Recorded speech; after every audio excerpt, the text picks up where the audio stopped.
በምን ቀን ነው ወደ ቤት የገባሽው? አቤል እባክህን እየሞቀኝ ነው። አይመለከተኝም። ታዲያ ለምን ድፍት አትይም? አቤል ማስታገሻውን ስጠኝ። ደክሟቸው ነው መሰለኝ ደቅሰው ነው ልጥራልሽ እንዴ? አሁን እንደውም ጎሽ የኔ ልጅ እንደው እንዴት አድራ ይሆን ብዬ ስጨነቅ ነው ያደረኩት። በጣም ይቅርታ ደራደርስ የሆነ ቃጠት እንኳን እሱን እየፈለኩ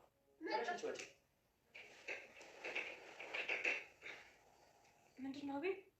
የእርግዝና መከላከያ ነው። ምን ላድርገው? ምን ላድርገው?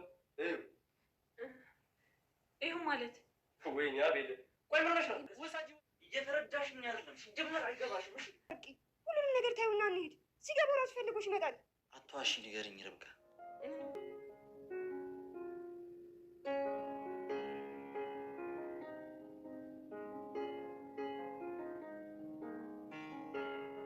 አቤል ሰክሮ ከመጣ በኋላ እርግብን ሲያስጨንቃትም ነበረ።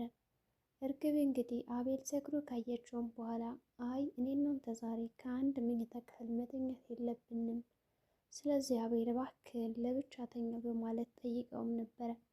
አቤል ግን በስካር ላይ ስላለ እንዲሁም ደግሞ ያች የድሮ ፍቅረኛው ስለዋሸችው በጣም ተናዶ ስለነበረ ሲጀመር እናንተ ሴቶች ሁላችሁም አንድ አይነት ናችሁ በማለት እንግዲህ እርግብን ወይም ርብቃን አስገድዶ የሚፈልገውን ነገር ወስዷል።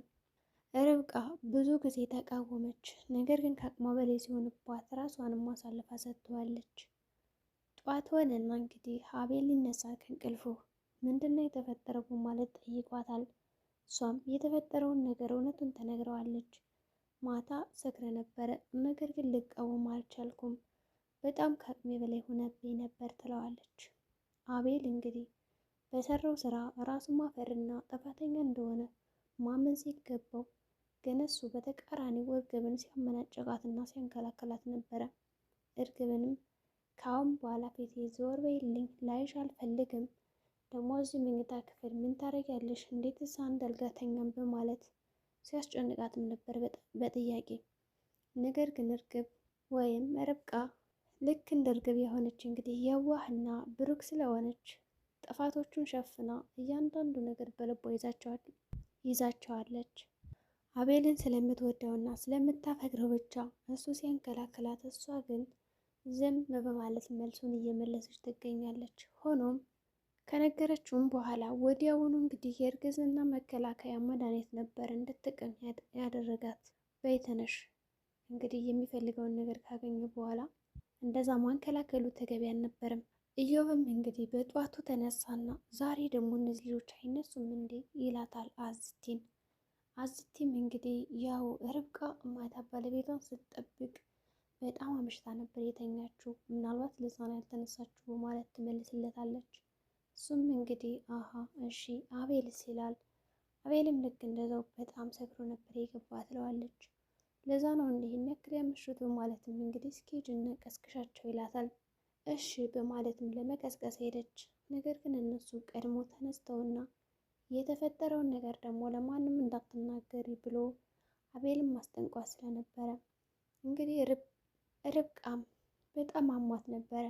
ራሴን አሞኛል እባክህን እዚህ መኝታ ክፍል ትንሽ አረፍ ልበል እያለች ስትለምነው፣ አቤል ግን ሲያንከላከላትም ነበረ። ተነሽ፣ እዚህ ደግሞ ምን ትሰሪያለሽ? እኮ የኔ ክላስ ነው፣ ውጭ እንደፈለገሽ ለምን ድፍት እያለ ሲያንከላከላት ነበረ። ርብቃም ባክህን በማለት ለምነዋለች። እንግዲህ ሆኖም እትዬ ስለሌለች ከዛ ቤት እሺ በማለት እንድታርፍ አድርጓታል። ጋደም ካለች በኋላ እንግዲህ በጧቱም እትዬ ትመጣለች። ከመጣች በኋላ እንግዲህ አዝቲ እንዴት ነሽ ልጅ፣ የት ናቸው ልጆቹ ማለት ጠይቃቸዋለች። እነሱም እንግዲህ ያው አሉ እትላታለች አዝቲ ቤት ሰራተኛዋ። ሂጅ እስኪ ርብቃዬን ጠሪልኝ በጣም ነበር የናፈቀችኝ በማለትም ጠየቀቻት። እሺ ማዘር በማለት እንግዲህ አዝቲም ለመቀስቀስ ሄዳለች። ከመጣችም በኋላ እንግዲህ የርብቃን ፊት ስታይ በጣም ልክ አልነበረም። እንዴ ልጅ በሰላም ነው? ፊትሽ እኮ ልውጥውጥ አለብኝ፣ ምን ነው በማለት ጠየቀቻት። እሷም እንግዲህ አይ እማዬ እኔ በጣም ደህና ነኝ፣ ያው ትንሽ ራሴን አሞኝ ስለነበረ ነው ትላታለች። ጉዳዩን እንግዲህ ምንም አልነገረቻትም። ልጅ የተፈጠረ ነገር ካለ ንገሪ በማለትም ጠየቀቻት። እርግብ ወይም ደግሞ ያች የዋህ እንግዲህ ልክ እንደ እርግብ የምታያት ምራቷም ርብቃ አይ እማዬ ምንም የለም በማለት ጥፋቶቹን ሸፍና ነበር ያዘችላት። ርብቃም እንግዲህ ጉዳዩን ለማስቀየስ በማለት እኔ ምልሽ እማዬ እዛ ሄድሽበት ሁኔታ እንዴት ሆነ ተሳካልሽ? በማለት ትጠይቃታለች። እሷም አዎ ልጅ የሄድኩበት ነገር በጣም አሪፍ ነበረ ተሳክቶልኛል በማለት መለሰችላት።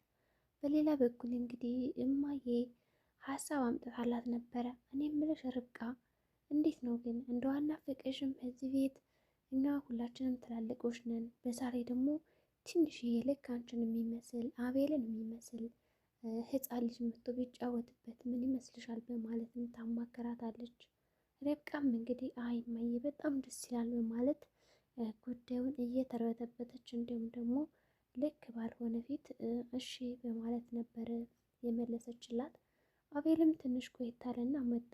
እማዬ መጥተሻል እንዲህ ይላታል። አዎ መጥቻለሁ አለችው። እሱም እንግዲህ በጣም እየተርበተበተ ነበረ። ምክንያቱም ያደረገውን ነገር ስለሚያውቅ በጣም ተርበትቧል።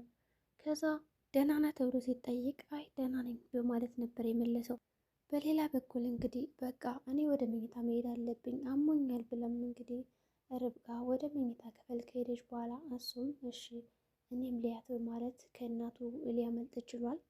ርብቃም እንግዲህ ወደ ውስጥ ከሄደች በኋላ ሪች ለምትባል ጓደኛዋ ስልክ ደውላ የሆድ የወዷንና የከፋትን ነገር ስታናገራን ነበረ። ሪችዬ ለምንድን ነው እኔ በጣም ጥሩ ሰው አይደለሁም እንዴ? ለምንድን ነው ማፍቀር የማልችለው? ለምን እንዴት ነው ሰዎች የማይወዱኝ እኔን? በማለት ስታፋጥጣት እንግዲህ ጓደኛውም ጓደኛ የሆንሽው ነገር አለ ንገሪኝ እስኪ ምንድን ነው በማለት ልትነግራት አልፈለገችም በስልክ ነገር ግን እኔ በጣም እፈልግሻለሁ እና ፈጥነሽ ነይልኝ ወደ ቤት በማለት እንድትመጣ አድርጋታለች ማለት ነው። በሌላ በኩል ደግሞ ያ እዮብ የሚባል አሁንም ቢሆን የዛ ወረቀት ነገር በጣም እያሳሰበው ይገኛል። አዝቲ እንዴት ነው ይሄ ነገር ተሳካልሽ አገኘሽው? በማለት ጠይቃታል። አዝቲም እንግዲህ እኔ እዚህ ለምን እንደመጣ አውቃለሁ። ጉዳዩ እንደዚህ ቀላል ቢሆንም ማኖረው እስካሁን ሰጠ ነበረ፣ ግን ደግሞ ቀላል አይደለም ታገሰኝ በማለት ትጠይቀዋለች ማለት ነው። ለማንኛውም ይህን ጉዳይ ፈጠን አድርገው ይላታል። ያ ወረቀት እንግዲህ ምን እንደሆነ አይታወቅም። እዮብ ግን በጣም አስፈልጎታል። እዮብ ብቻ ሳይሆን የፈለገው እዮብን ያንን ወረቀት አምጣልኝ ብሎ የጠየቀው ሰው ራሱ ዋና ሁሉን ነገር ያቀደውና የመሰረተው ሰው ሳይሆን አይቀርም። ለአቤል ለድሮ ፍቅረኛውም እንግዲህ ደወለና እዮብ እንዴት ነሽ በማለት ነግሯታል ማለት ነው። እሷም በጣም ደህና ነኝ ያለችውም ነበረ። እንግዲህ እዮብ እንዴት አደረግሽው ከአቤል ጋር ያለሽን ግንኙነት ለማለት ወደ ቤቷ ሊጠይቃት ሄዷል። እንግዲህ የእዮብ ፍቅረኛም እኔ በጣም ነው እኮ የምወድህ ያው ቁርስ እየበላው ነው የመጣውና እንብላ በማለት ትጋብዘዋለች። እሱም እሺ በጣም ደስ ይለኛል በማለት በተረጋጋ ሁኔታ ከበላ በኋላ ታዲያስ እንግዲህ እነሱም ፍቅራቸውን አጣጥመዋል።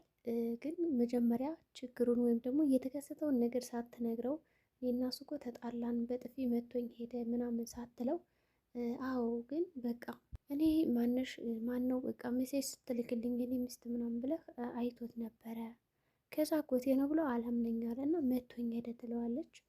መጀመሪያ ግን እዮብም ልክ እንደ አቤል የሚፈልገውን ነገር ካገኘ በኋላ ጥሏት ነበር ሄደው። ይሄ ሁሉ በቃ እንዴት ነው ዝም ያልሽው ነገር ሲፈጠር? ሲጀመር የኔና አንቺ ግንኙነት በዛ ወረቀት የተመሰረተ ነው ይላታል። ያንን ወረቀት ካላመጣሽው የአንቺና የኔ ፍቅር ያበቃለታል። ወረቀቱ ተገኘ ማለት ደግሞ የኔና አንቺ ፍቅር ህይወት ይቀጥላል ማለት ነው በማለት እንግዲህ ዝቶባት ነበረ የወጣው። በጣም አዝናለች ማለት ነው። እንግዲህ ሁለቶችም አንፈልግሽም ብለዋት ሄዱ። አቤልም ሄደ፣ እዮብም ሄደ።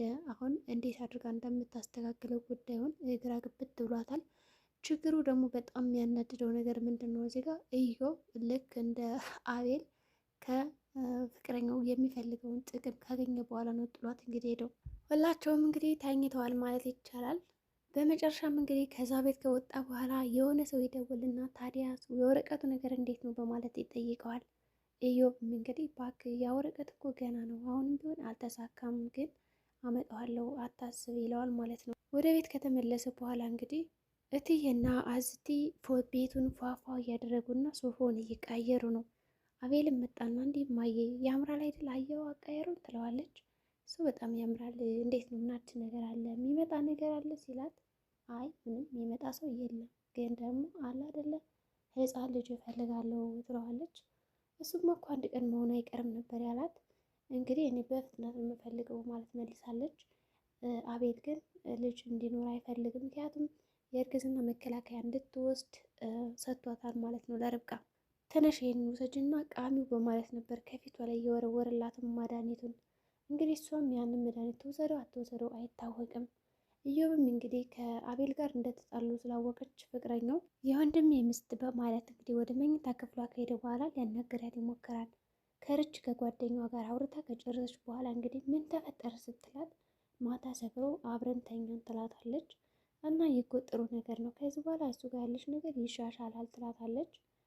ርብቃ ግን በጣም ብሶብኛል፣ በጣም ምንም እየወደደኝ አይደለም፣ ያንከላከለኝ ነው ትላታለች። አሁንስ በቃ እኔ እዚህ በላይ መታገስ አልችልም፣ ሁሉን ነገር ለእናቱ ነው የምናገር ስትላት እንግዲህ እግሯ ስር ወድቃ እባክሽ እንዳትናገሪ በማለት እንዳትናገር ታደርጋታለች። እንግዲህ የኢዮብ የተባለ ምን ተፈጠረ ማታ በማለት ጠይቃታል። እሷም እንግዲህ አንድ ባንድ ወሰደችው ማለት ነው። ታዲያ የእርግዝና ወረቀቱን ወይም ደግሞ መድኃኒቱን ወሰድሽው ወይ ሲላት እያስታወሰችም ነበረ። እዚህ ጋር ርብቃ ለኢዮብ ሁሉን ነገር መናገር አልነበረባትም። ኢዮብ እንግዲህ የጥቅም ሰው ነው። ሰላም ጤና ይስጥልኝ የቻናል ቤተሰቦች፣ እዚህ ቻናል አዲስ ከሆኑ